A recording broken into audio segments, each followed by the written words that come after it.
Hello दोस्तों, how to read balance sheet series के इस नए वीडियो में आपका स्वागत है। आज के इस वीडियो में हम लोग इक्विटी एंड इट्स टाइप्स को डिस्कस करेंगे। हमने अपने पिछले वीडियो में definition of balance sheet, types of financial statement, component of balance sheet, format of balance sheet का डिटेल एनालिसिस कर चुके हैं। अगर आपने उस वीडियो को नहीं देखा होगा तो चैनल के प्लेलिस्ट में जा करके आप उस वीडियो को देख सकते हैं। मैंने लिंक डिस्क्रिप्शन में भी दे रखा है, आप लिंक की मदद से भी उस वीडियो को देख सकते हैं।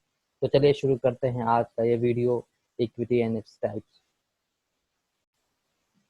तो इक्विटी एंड इट्स टाइप्स में सबसे पहला क्वेश्चन ये आता है कि व्हाट इज इक्विटी। इक्विटी होता क्या है? तो ये एक हिस्सेदारी, हम लोग हिंदी में अगर बोलें तो इसको हिस्सेदारी भी बोलते हैं, जिसका डिफिनेशन है residual ownership of an individual और फर्म ऑन द एसेट। आपकी कितनी हिस्सेदारी किसी भी एसेट्स पे है, या किसी इंडिविजुअल या फर्म की कितनी हिस्सेदारी किसी एसेट्स पे है, तो वो उसे इक्विटी बोलते हैं। सपोज आपने 100 लाख का घर आप खरीदना चाहते हैं, जिसमें आपने 20 लाख रुपीज का डाउन पेमेंट कर दिया, तो ये 20% आपकी ओनरशिप इक्विटी है उस 100 लाख के हाउस के ऊपर।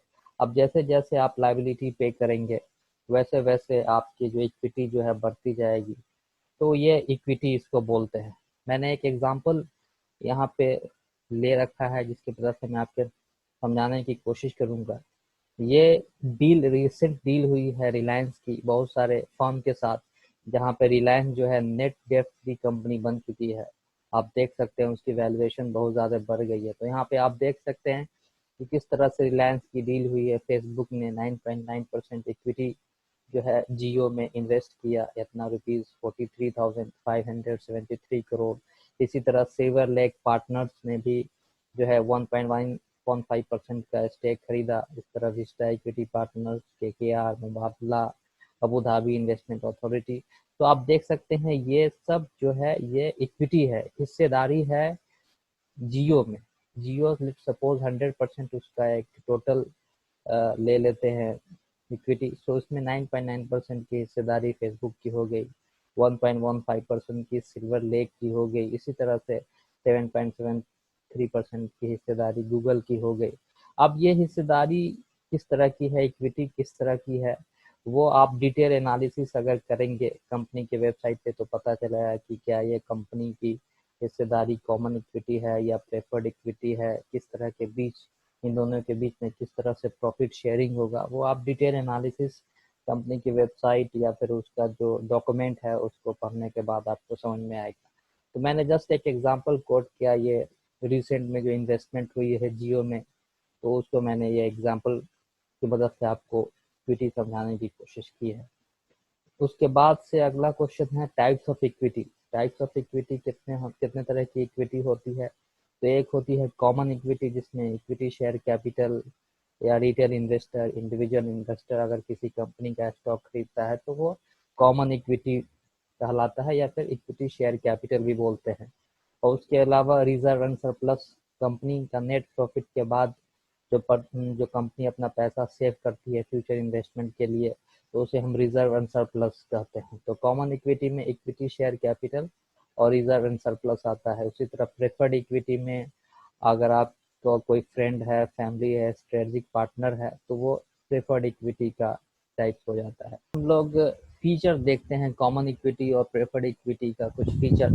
सो कॉमन इक्विटी जो होता है, जो रिटेल इन्वेस्टर, जिसको इंडिविजुअल इन्वेस्टर भी बोलते हैं, वो ऑनर ऑफ द कंपनी।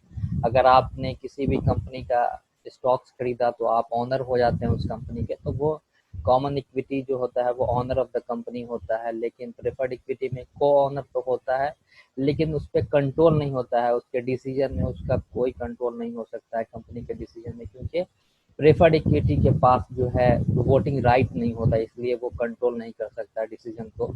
लेकिन यहाँ पे ऑनर ऑफ द कंपनी होता है ये कॉमन इक्विटी, और वो उसका डिसीजन में उसका कंट्रोल होता है। दूसरी बात यह होता है ये ग्रोथ पार्टनर होता है, कंपनी किस तरह से अप्स डाउन करती है उसमें उसका वो पार्टनर हो जाता है। अगर कंपनी प्रॉफिट कमाती है तो उसको इसका फायदा होता है, अगर लॉस होता है तो इसको फिर उसका नुकसान भी उठाना पड़ेगा कॉमन इक्विटी होल्डर को या कॉमन शेयर होल्डर को। लेकिन यहाँ पे इसका कोई इम्पैक्ट प्रिफर्ड इक्विटी के पास नहीं होता है। यहाँ पे तीसरा हम देख सकते हैं return depend upon the growth of the company. जिस तरह कंपनी ग्रोथ करेगी उसी तरह का रिटर्न जो है वो उसको मिलेगा, कॉमन इक्विटी के पास होगा। लेकिन प्रेफर्ड इक्विटी में जो होता है वो फिक्स रिटर्न होता है। अगर कंपनी ने प्रॉफिट कमाया तो उसका एक फिक्स रिटर्न होता है, 14% 13% जो भी है, वो एक फिक्स रिटर्न मिल जाता है प्रेफर्ड इक्विटी को। अब कॉमन इक्विटी हाई रिस्क होता है, क्योंकि अब अगर कंपनी लॉस में हो गई तो उसका लॉस भी कॉमन इक्विटी को उठाना पड़ेगा, लेकिन यहाँ पे उतना रिस्क नहीं होता है यहाँ पे। उसके बाद अगला है, कोई फिक्स रिटर्न नहीं होता है, यहाँ पे फिक्स रिटर्न होता है। ये वोटिंग राइट कॉमन इक्विटी के पास होता है। कॉमन इक्विटी शेयर होल्डर्स के पास वोटिंग राइट होता है, और प्रेफर्ड इक्विटी शेयर होल्डर्स के पास कोई वोटिंग राइट नहीं होता है। उसके बाद अगर सपोज कंपनी इंसॉल्वेंसी फाइल कर रही है तो सबसे पहले जो पैसा का जो ट्रांसफर होगा वो प्रेफर्ड इक्विटी के बाद होगा। प्रेफर्ड इक्विटी को सबसे पहले पैसा मिलेगा, उसके बाद कॉमन इक्विटी के पास पैसा जाएगा। ये एक कॉमन इक्विटी का एक डिसएडवांटेज है, आप कह सकते हैं। ये इसका प्रेफर्ड इक्विटी का एडवांटेज है, क्योंकि जो पेड होगा पैसा वो पहले जो है प्रेफर्ड इक्विटी को होगा, उसके बाद ही कॉमन इक्विटी होल्डर के पास होगा। नेक्स्ट है priority of dividend after preference share holders. Dividend की जो प्रायोरिटी होगी सबसे पहले प्रेफर्ड इक्विटी के पास होती है, उसके बाद कॉमन इक्विटी के पास होती है। तो ये कुछ फीचर्स है जो मैंने आपको समझाया। इसके अलावा दो और कंफ्यूजन होती है जनरली, ये इक्विटी और शेयर होल्डर्स फंड या फिर इक्विटी फंड में क्या डिफरेंस है। सो इक्विटी को ही हम लोग शेयर होल्डर्स फंड भी बोलते हैं, जिसमें equity share capital plus reserve and surplus और प्लस प्रेफरेंस शेयर कैपिटल होता है। ये तीन पोर्शन मिल करके इक्विटी या शेयर होल्डर्स फंड बनाता है। इक्विटी फंड में सिर्फ इक्विटी शेयर कैपिटल और रिजर्व एंड सरप्लस होता है, ये आप ध्यान में रखेंगे ये बात। और ये एक नया एक फॉर्मूला एक आता है जो बहुत ही कॉमन फॉर्मूला है, assets equal to equity plus liability और equity equal to assets minus liability. तो यहाँ से मैं आपको पिछले वीडियो का जो एक पोर्शन है वहाँ से मैं आपको दिखा देता हूँ कि यहाँ पे आपका टोटल जो एसेट हो जाता है, टोटल एसेट वो इक्विटी प्लस लाइबिलिटी से मिलकर बना है। इक्विटी यहाँ से पूरा इक्विटी का पोर्शन हो गया, ये लाइबिलिटी का पोर्शन हो गया, और यहाँ से ये जो है टोटल एसेट जो आप देख सकते हैं, total asset equal to equity plus liabilities हो जाता है, यहाँ से देख सकते हैं। और ये शेयर होल्डर्स फंड जो मैंने बताया जिसको हम लोग इक्विटी भी बोलते हैं, वो equity share capital plus reserve and surplus होता है।